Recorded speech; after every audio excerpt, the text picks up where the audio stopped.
The bombing was really the major event that changed people, no doubt. Clear the air. We can't trust Al-Qaeda, we can't trust the radicals, we can't trust those extremists. Some members of the Saudi elite looked inward. They began to reevaluate the long-time deal under which the religious schools and universities were controlled by Wahhabi fundamentalists. I think the whole culture of education in Saudi Arabia gave people dangerous tools to teach people how to hate, tools of hatred, tools of anger, not tools of understanding the reality of the world.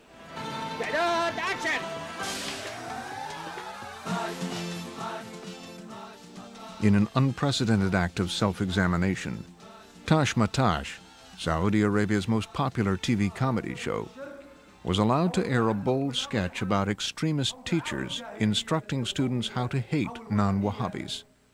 فإن الله أباح دمه وماله وعرضه لأهل التوحيد وجعلهم عبيد له. يجب علينا أن نغمر في نفوسنا كفرهم وبغضهم لأن هؤلاء كفرة. A moderate teacher decides to complain to the authorities at the Ministry of Education. السلام عليكم. الحقيقة أنا جاي أقدم تقرير عن أفكار بعض المدرسين في مدارسنا. When he gets there, he finds the teachers he's come to complain about in charge.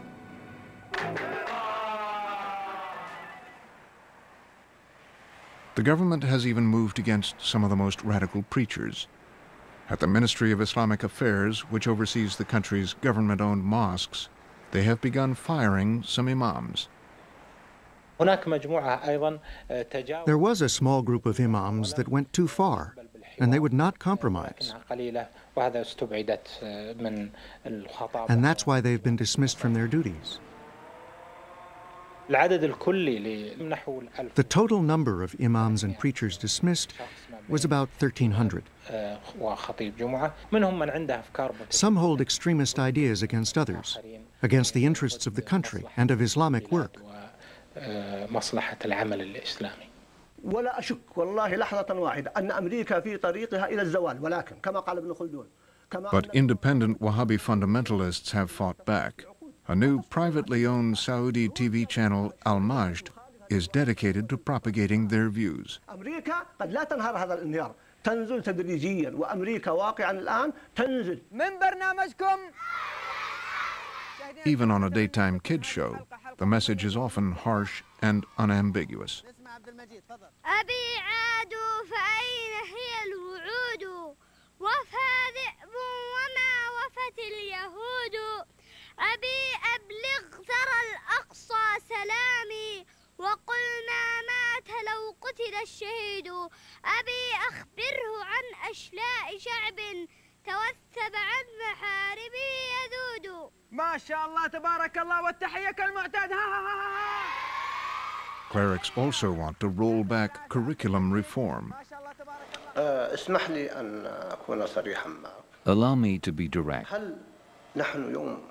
Did we ever interfere in the American curriculum, which unfortunately includes clear hostility to Muslims, Muslim nations, and specifically to the kingdom? Did we ever interfere in their social affairs, even though American social affairs have major flaws and need to be corrected? We opposed the change in the curriculum because America was interfering in our religion, in our faith, and in our unique character. America is aiming to make Muslims fall in love with and embrace American culture. American culture, conservative clerics believe, continues to raise expectations for women. This book, called Defending Virtue, was written by a cleric on the Council of the Ulama. Man is physically perfect and has natural power, it reads. The female is inferior physically, mentally, and emotionally.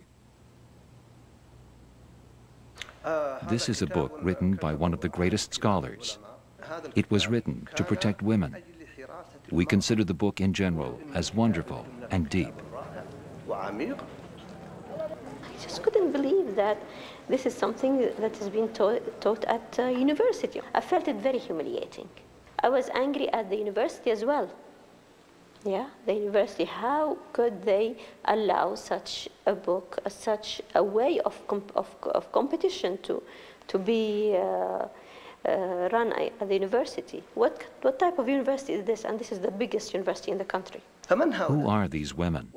What is their educational level? Probably they have been influenced by Western theories or by a culture far removed from Islam. Their judgment does not count. I have this theory that these type of interpretations usually emerge and get fortified in a society where men are very weak, very backward, and don't have any kind of power over anything.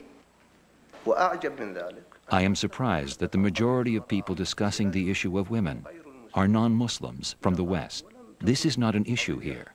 Not only do women in Muslim countries not complain about their situation, but more importantly, nor do Muslim men who correctly follow Islam. We don't have a problem. I do not know of any religion that has honored women as Islam does. The royal family continues to resist any real efforts at structural change. In early 2004, a prominent group of citizens petitioned the family for constitutional reform. The Minister of the Interior summoned them in. The Ministry of Interior was very upset and said, you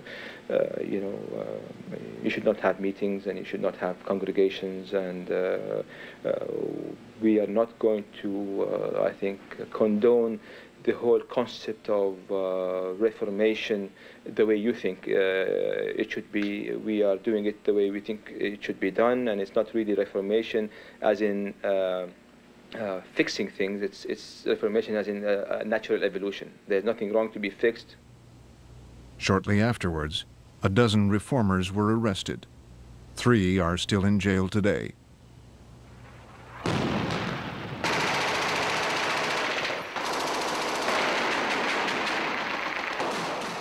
The continuing war in Iraq has only helped strengthen anti-American radicals in Saudi Arabia.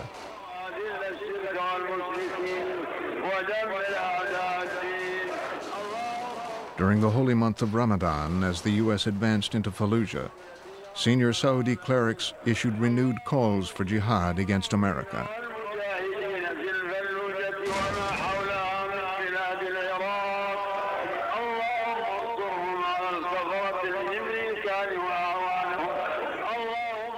الحقيقة أن الجهاد الذي وقع في الفلوجة يرفع الرأس، أن يحيي الجهاد والتضحية والمقاومة في العراق ضد المحتلين، ونحن نقنت عليهم كل ليل وكل سجدة أن الله يبيدهم وأن يمزقهم وأن ينصرنا عليهم.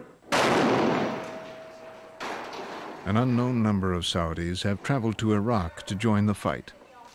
The suicide bomber who killed 22 U.S. soldiers in Mosul last December was a young Saudi medical student.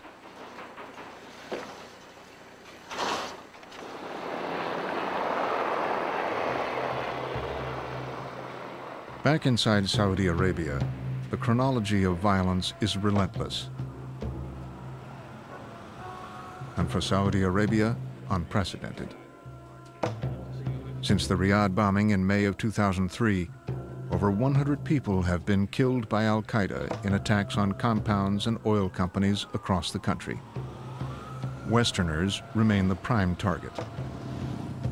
Most recently, a BBC cameraman was gunned down while filming in a Riyadh street last summer. 2 days later, a U.S. defense contractor was shot to death in his garage. And a week after that, another U.S. defense contractor was killed outside his home in Riyadh. And U.S. engineer Paul Johnson was abducted by terrorists manning a fake security checkpoint. A video of his beheading was put out on the internet. In December, An all-out assault on the U.S. consulate in Jeddah left 5 foreign staff dead. The Saudi Ministry of the Interior in Riyadh was car-bombed 2 weeks later.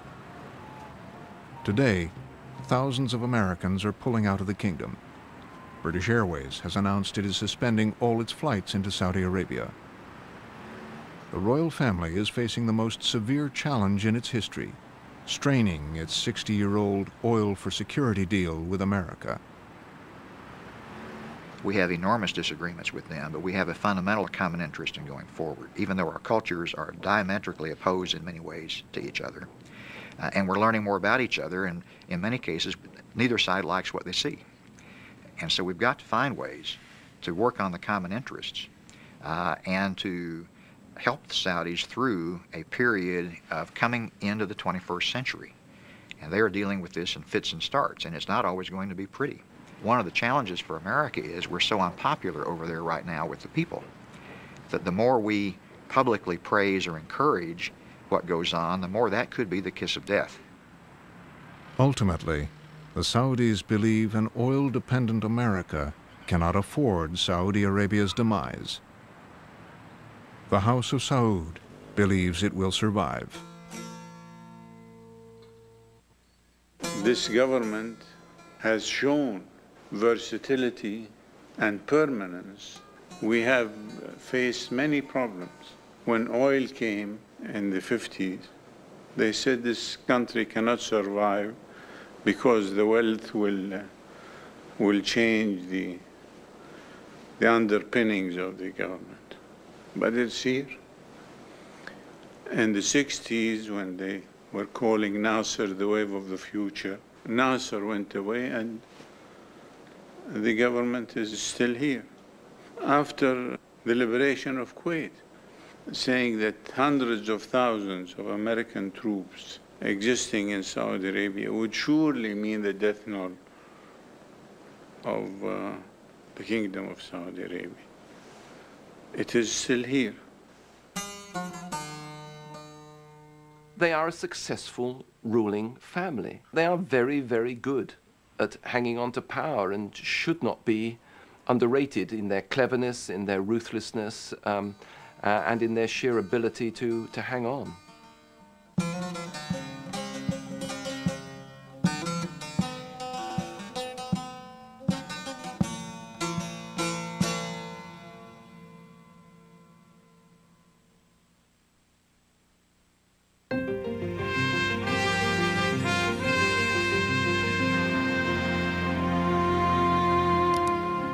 There's more to explore at our website, where you'll find a chronology of the kingdom's history, including key events in the U.S.-Saudi relationship, a family tree profiling recent Al Saud kings, analysis on Saudi Islamism and the prospects for reform.